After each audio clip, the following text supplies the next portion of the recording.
네, 하나님 말씀 보겠습니다. 하나님 말씀은 신약성경 누가복음 17장 11절로 19절까지의 말씀입니다. 신약성경 124면 누가복음 17장 11절로 19절까지의 말씀입니다.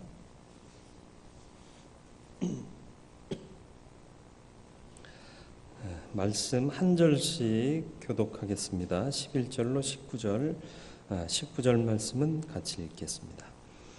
예수께서 예루살렘으로 가실 때 사마리아와 갈릴리 사이로 지나가시다가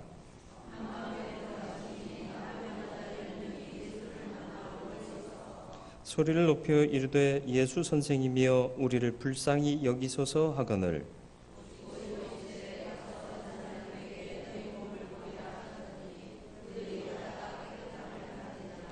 그 중에 한 사람이 자기가 낳은 것을 보고 큰 소리로 하나님께 영광을 돌리며 돌아와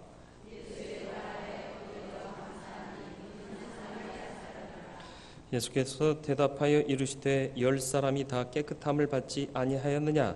그 9은 어디 있느냐?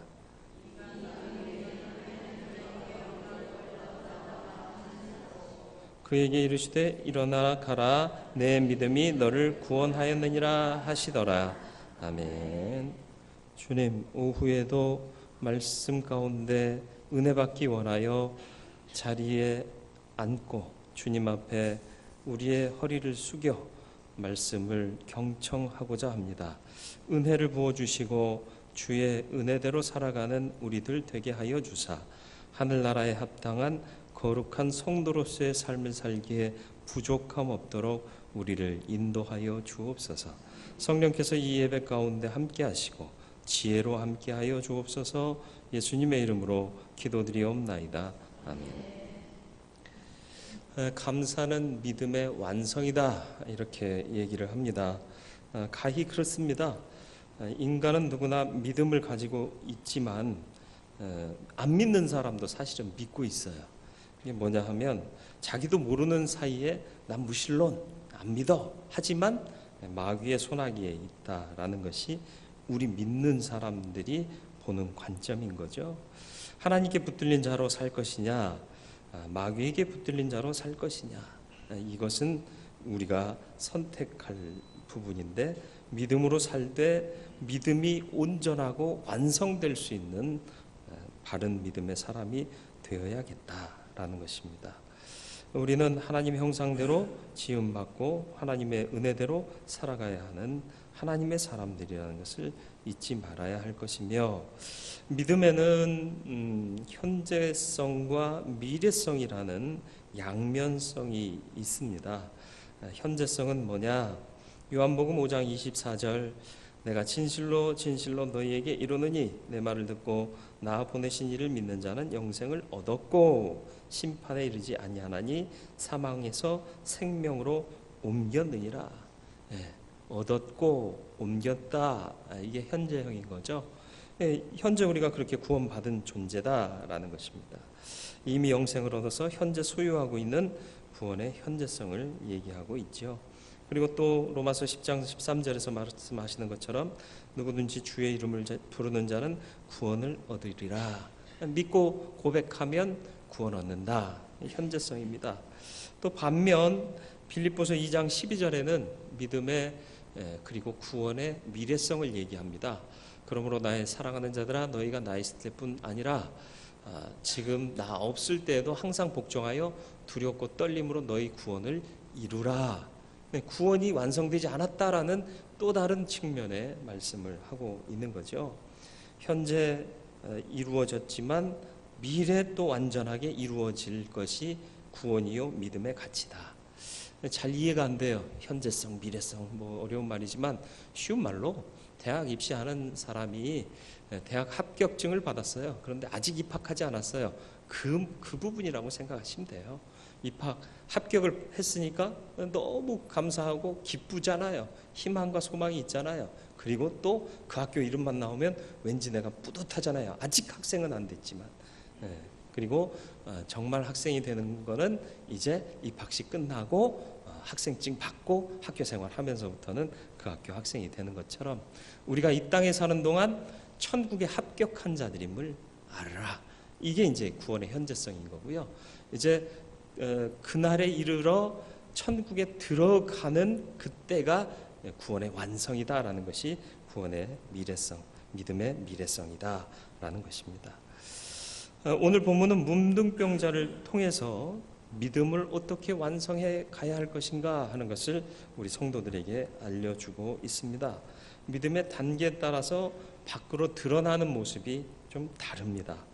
믿음의 단계가 높은 사람일수록 나는 사라지고 하나님이 높임을 받게 되죠. 그런데 믿음의 차원이 낮을수록 하나님은 보이지 않고 자기의 모습이 많이 드러나게 됩니다. 내가 이러해서, 내가 그래서, 내가 이렇게 자꾸 자기가 드러나는 것은 낮은 차원의 신앙의 단계에 있다라는 것입니다. 그래서 이런 내가 죽지 않으면, 하나님이 내 안에서 주장하시고 주관하지 않으시면 분노하고 불평하고 원망하고 시기하고 질투하고 의심하고 다투고 파괴하는 일들이 많아진다.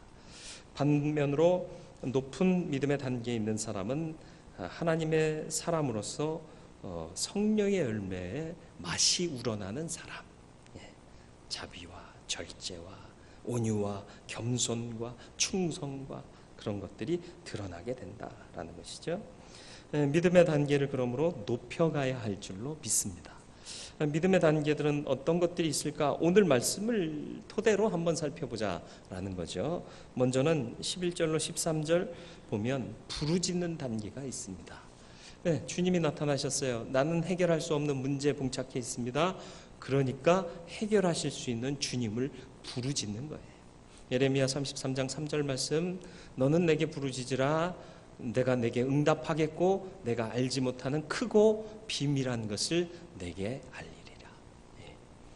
부르짖으면 하나님의 뜻을 알게 되고요. 그러면 마음의 평안이 찾아오게 되지요. 그러면 문제는 해결되는 거고요. 또 구체적으로 필요한 것들을 간구하면 하나님의 뜻 안에서 허락하신 바 되면 치유와 회복의 은총을 경험하게 되는 것입니다. 오늘 본문에 보면 예수님께서 예루살렘으로 올라가실 때 한 마을에 들어가시는데 문둥병자 10명이 멀리서 예수님을 보고 보자마자 소리칩니다. 왜요? 기회니까. 기회를 놓치면 안 되니까요. 그런데 이 문둥병이라는 게 어떤 병이에요? 살아있어도 죽은 병이에요. 요즘은 치료가 되고 완치된 사람들도 참 많습니다. 그래서 소록도에 예전에는 나병 환자들 많이 수용했었잖아요. 이제 젊은 사람들 나병 환자가 없대요. 그래서 인원이 점점 줄고 거기 가면 원로 장로님 계시는데 원로 장로님이신데도 심호하고 계신대요. 왜냐하면 장로 세울 사람이 없어요. 후배들이 없어요. 그런 상황이 있는데 어쨌든 지금은 완치되는 일이 있고 예방도 합니다만은 그 당시에는 완치 정말 어쩌다 될 수도 있는, 이게 된다는 보장이 없는 그런 병인 거죠. 그런데 또 간혹 완치가 된 사람들은 완치 판정을 제사장에게 가서 보이고 인증받아야 했다라는 거죠. 육체적인 고통도 고통이지만 정신적인 고통은 더 심각했죠. 사랑하는 사람들과 헤어져 살아야 했습니다. 이게 분리돼서 진 밖으로 쫓겨나서 격리된 생활을 해야 했다라는 것이죠. 그리고 멀리서 사람을 만나면 스스로 윗입술을 가리고 손으로 부정하다 부정하다 이렇게 외쳐야 했다라는 거죠. 그게 이제 법으로 정해져 있었던 겁니다. 그래서 예수님 당시의 문둥병은 하나님께서 내린 저주의 병으로 생각이 됐어요. 그냥 저주받았다, 큰 죄를 지었다 이렇게 생각을 했다는 거예요. 그런데 그게 아니잖아요, 그죠? 근데 그 옛날 사람들은 그렇게 생각했다라는 거죠. 그리고 또 이 병에 걸린 사람 스스로는 하나님께서 자기를 저주했기 때문에 더 이상 하나님으로부터 자비와 사랑을 받을 수 없다라고 스스로도 생각하고 살았다라는 거예요. 그러니까 모든 것을 다 낙심한 채로 그냥 배고프니까 먹고 먹으니까 살아가고 살아있으니까 숨쉬고 이런 삶을 살았더라라는 것이죠. 문둥병자는 하나님 없는 인생의 전형적인 예일 수 있습니다. 문둥병자는 병 자체만의 문제가 아니라 그 삶이 총체적으로 파괴돼서 존재 가치가 없는 죽은 인생이나 다름없는 사람이었다. 그런데 그들을 치유할 수 있는 능력이 혹 있을 수 있다. 누가? 예수가. 들었잖아요. 죽은 사람 일으켜 세우고 병든 자들을 고치시고 그런 소문을 들었단 말이죠. 그러니까 예수가 나타나신 것을 보고는 소리를 질렀죠. 왜? 오매불망 그리던 사람 아닙니까? 우리를 치유하면, 회복되면 우리는 사람 되는 거예요. 살아있는 자가 되는 거예요. 그래서 소리를 지르죠. 비참한 인생을 벗어버리고 싶은 열망에서 그들은 외치고 부르짖었다라는 것입니다. 우리는 우리 스스로가 해결할 수 없는 죄라는 딜레마를 갖고 사는 문둥병자와 같은 존재임을 인정해야 할 겁니다. 내 스스로 깨끗하게 할 수도 없습니다. 내 스스로 건강하게 할 수도 없어요. 내 스스로 생명을 구할 수도 없습니다. 그렇기 때문에 부르짖어야 한다. 저와 여러분들은 부르짖는 믿음의 사람이 되기를 주님의 이름으로 축원드립니다.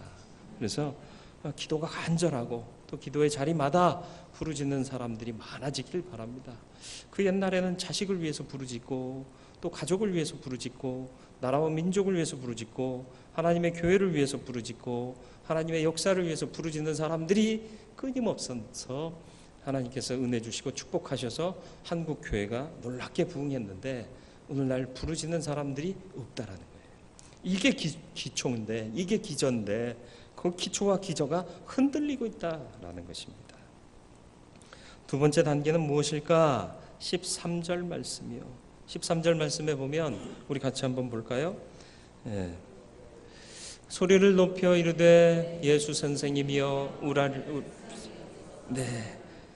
불쌍히 여겨달라. 소리 높여 외쳤고요. 그 다음에는 우리를 불쌍히 여겨달라. 긍휼을 구하는 단계죠. 긍휼을 구해야 됩니다. 불쌍히 여겨주십시오. 우리를 제발 낫게 해주십시오 하는 피 맺힌 절규예요. 문둥병은 하나님과 사람이 큰 죄를 지은 사람이 걸리는 형벌로 생각했다고 말씀드렸잖아요. 이들은 예수님께 매달렸어요. 예수님께 애원했죠. 내 죄와 잘못을 상관 마시고 내 형편과 처지를 생각하고 무조건 살려달라라고 긍휼을 위해 절규했다라는 것입니다. 인간이 해줄 수 있는 것은 이들에게 없어요. 또 인간으로서 자신들이 할 수 있는 일도 없죠. 오직 능력의 하나님, 능력의 주님의 긍휼밖에 구할 것이 없습니다. 그런데 우리의 인생도 사실은 마찬가지입니다. 우리의 고난, 우리의 괴로움, 우리의 문제, 우리의 인생에서 정말 생명을 얻고 살아가고 하나님의 뜻대로 살아갈 수 있는 능력 누가 주시는 거예요? 하나님이 주시는 거예요. 우리로서 할 수 없는 거예요. 그래서 긍휼을 구하는 것은 우리가 모두가 사실은 구해야 할 부분이다라는 거예요. 있다라고 착각하고 있기 때문에 긍휼을 구하지 않고 있는 거죠. 우리는 없습니다. 화려하지만 안에가 없어요. 속이 비어있단 말이에요. 긍휼을 구하는 저와 여러분들이 되기를 주님의 이름으로 축원을 드립니다. 세 번째로는 말씀을 의지하는 단계입니다. 14절 말씀 볼까요? 14절 말씀 같이 한번 읽어보겠습니다. 보시고 이르시되 가서 제사장들에게 너희 몸을 보이라 하셨더니 그들이 가다가 깨끗함을 받은지라. 말씀을 의지하는 거예요. 의지한다는 게 뭐예요? 그대로 받아들이고 그렇게 될 줄로 믿는 믿음의 의지를 얘기하는 거예요. 가서 보이라 그랬는데 우리가 나았나요? 지금 보니까 여전한데요? 어떻게 해야 낫는데요? 가도 되나요? 이런 질문이 없단 말이에요. 항상 주님의 명령이나 하나님의 명령 앞에 믿음을 발휘해서 은혜를 체험하고 복을 얻은 자들은 왜 그래야 되죠? 이유를 달지 않아요. 이유를 묻지 않아요. 하라 하면 하는 거예요. 이게 말씀을 의지하는 거예요. 우리는 하라 하는데도 궁리하잖아요. 그대로 하면 안 망할까? 그대로 해도 괜찮을까? 이런 거 재고 있으니까 능력의 역사, 축복이 온전히 이루어지지 않는지도 모른다는 거예요. 말씀을 의지하는 삶을 사시기를 주님의 이름으로 축원을 드립니다. 100% 철저히 의지하는 것이 참으로 의지하는 거예요. 어떤 신경통에 시달리던 교인이 신유 집회에 가서 목사님께 안수를 받았답니다. 목사님이 이제 다 나았습니까? 물었대요. 그랬더니 신경통 나은 교인이, 안수받은 교인이, 글쎄요, 지금 괜찮은데요, 비 올 때 한번 봐야겠는데요. 이건 믿음이에요, 뭐예요? 검증 받아야 나았는지 안 나았는지 인정하겠단 말이에요. 아니잖아요. 믿음은 선포하는 거예요. 확신하는 거예요. 안수받고 좋아졌으면 나았습니다. 그러면 나은 거예요. 지금 괜찮은데요, 비 와봐야 알겠는데요. 이건 믿음도 아니고 도대체 뭐예요? 근데 웃을 일 아니에요. 우리가 그러잖아요. 솔직히 우리 그래요. 하나님께서 인정하셨고 선포하셨고 확증하셨는데도 돼봐야 알겠는데요, 가봐야 알겠는데요, 그때 상황 봐서요, 이런 얘기 얼마나 많이 해요. 직분 좀 맡아주세요. 좀 봐야 되겠는데 내년에는 제가 회사에서 중요한 직책을 맡게 돼서요, 한번 상황 봐야겠는데요. 이건 믿음 아니라는 거예요. 중요한 직책을 받건 말건 난 하나님의 일에 힘쓰겠다. 이게 본업이니까. 부업이 뭐예요? 회사 다니는 거예요. 직장 사업이 뭐예요? 부업이잖아요. 본업이 뭐예요? 선교하고 전도하고 하나님의 영광을 위해서 헌신하는 거, 이게 본업이에요. 근데 우리는 부업에 힘쓰며 본업을 소홀히 하는 사람들이 되고 있다는 거죠. 목사님, 이렇게 치열한 삶의 전쟁터를 경험하지 못하셔서 그런 말씀하는 거예요. 한번 살아봐요. 진짜 목사 그만두고 한번 해볼까요? 아니에요. 우선순위의 문제입니다. 그렇다고 다 버리라는 얘기 아니잖아요. 무엇을 보다 더 집중할 것이냐, 어디에 더 헌신할 거냐. 내려놓음이라는 책 다 아시잖아요. 다 안 읽어봤어도 그 얘기는 아시잖아요. 몽골 소녀가 소 잃어버렸을 때 소 찾으러 다니다가 예배 시간 됐는데 찾을까 예배 갈까 그러다가 예배 왔더니 예배 시간 마치고 나오니까 교회 앞에서 풀 뜯어먹고 있더래요. 그 소가. 웃기잖아요. 말도 안 되잖아요. 근데 하나님 믿고 의지하면 말도 안 되는 일이 일어난다니까요. 하나님이 언제 말 되는 일 하셨어요? 말도 안 되는 일 시키잖아요. 100세 얻은 네 아들 나한테 제물로 바쳐라. 말이 돼요? 미쳤죠. 정상적인 사고를 가진 사람은 말도 안 돼요. 그런데 하라 그러니까 하려고 하니까 하려고 하고 있는데 말하라 그러고는 양 주셨잖아요. 해결책을 주신단 말이에요. 무작정 시키지 않습니다. 우리는 몰라도 아멘하고 순종하고 가면 하나님께서 다 방법을 내신다는 거예요. 이거 하면 직장에 잘릴 텐데요. 걱정하지 마세요. 잘리면 더 좋은 직장 주시겠지. 안 되면 굶어 죽으면 뭐예요? 순교요, 순교. 하나님의 뜻을 지키려다가 굶어 죽었다. 직장도 안 돼서 벌이도 못하고 죽었다. 순교 아니에요? 그러면 믿음이 없어요?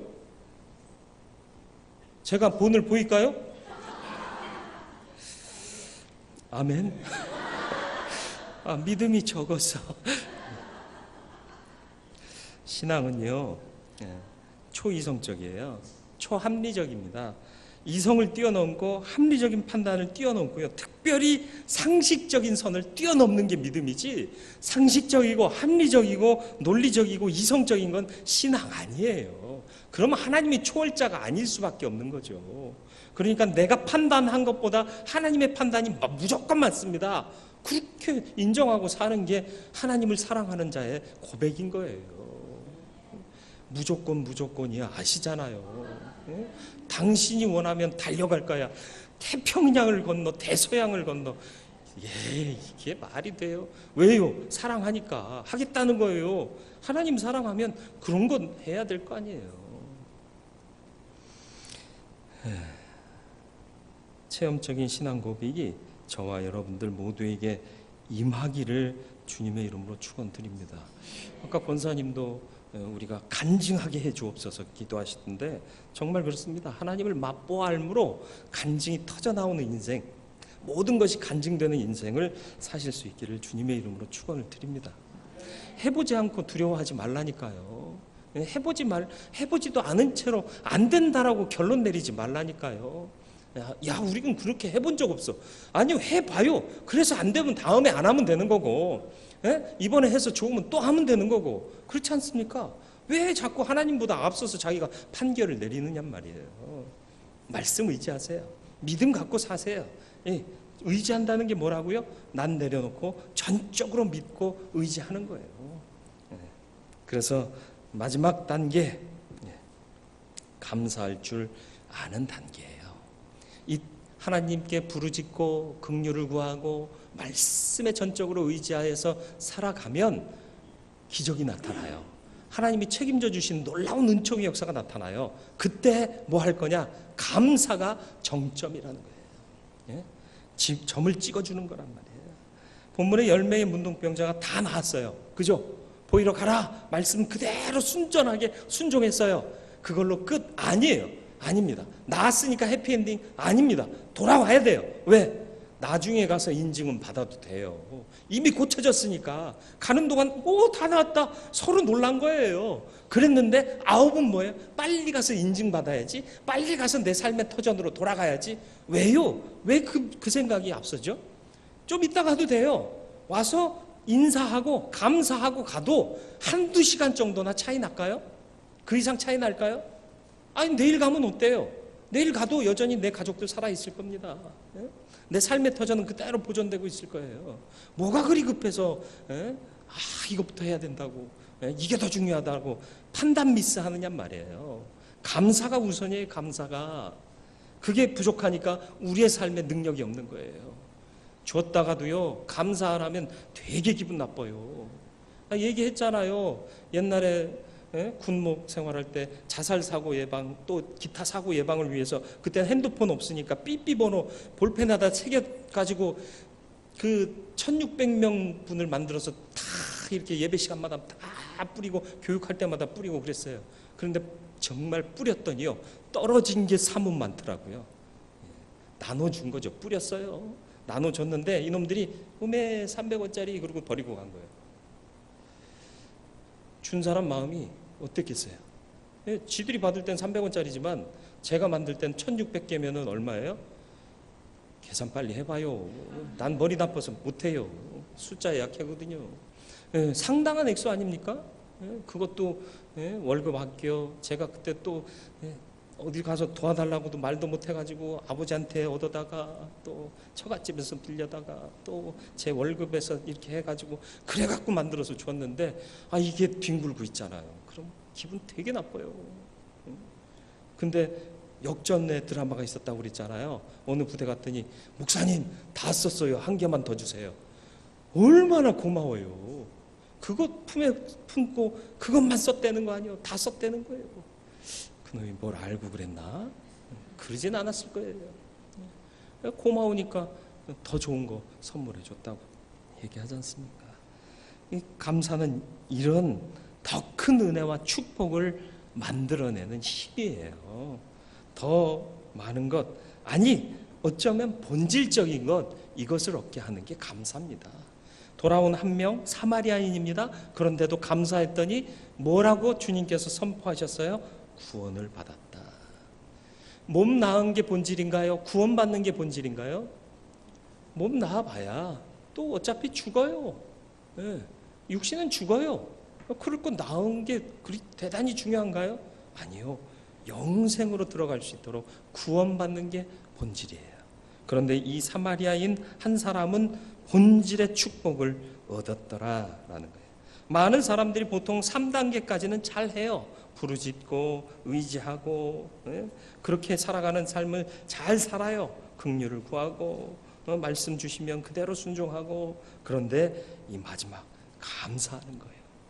바쁜 일이 있어도 두고 와서 감사하고 다시 갈 줄 아는 이런 자세가 우리에게는 부족하지 않느냐라는 것입니다.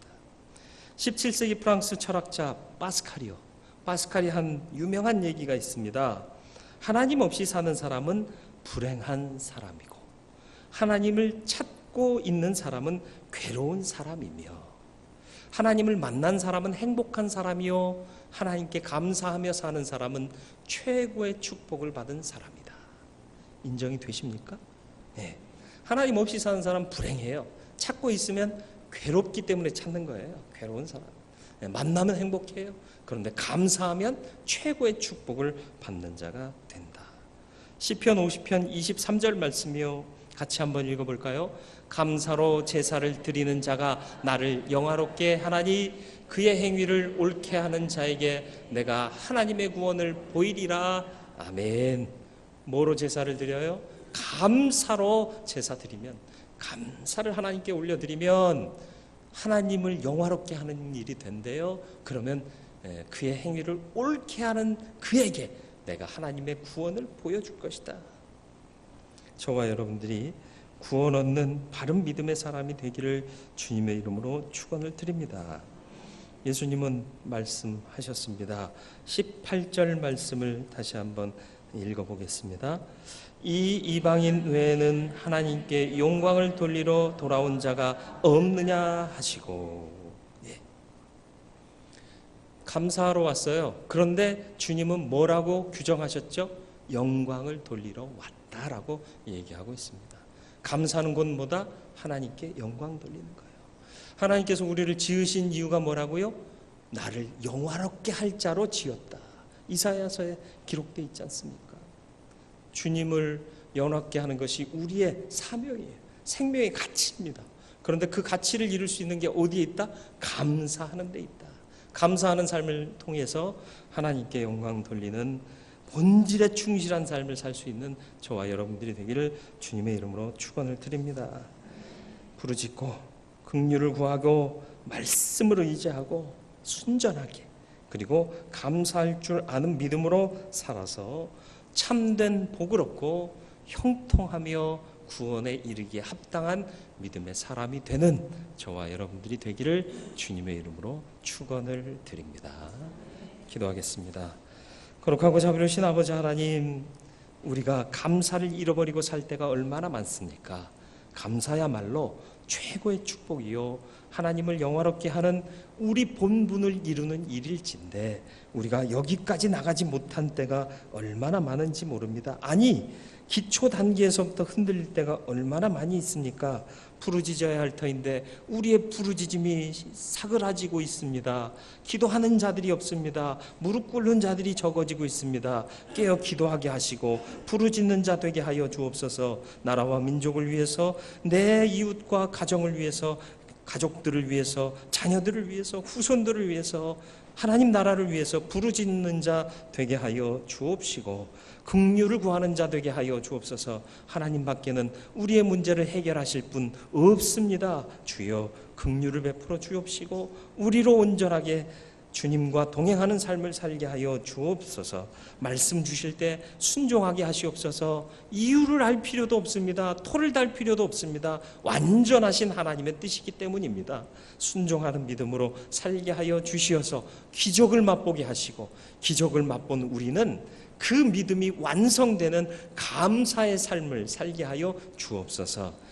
무엇이 그리 바쁜지 하나님이 주셨습니다 고백은 하면서도 감사하지 못하고 또다시 세상 일에 치우쳐 살고 또 그 바쁨 속에 빠져서 하나님께 감사하지 못하고 예배하지 못하는 삶을 얼마나 오랫동안 살아왔습니까? 이제는 결단하게 하시고 좀 늦더라도 주님께 감사하고 주님께 영광 돌리고, 그리고 나서 내게 주신 그 축복의 삶을 영위하는 내가 되어 오히려 더 풍성한 하늘의 은혜와 축복을 더 덧입게 되고 본질의 축복을 받아 누리게 되는 우리들 되게 하여 주옵소서. 예수님의 이름으로 기도드리옵나이다. 아멘.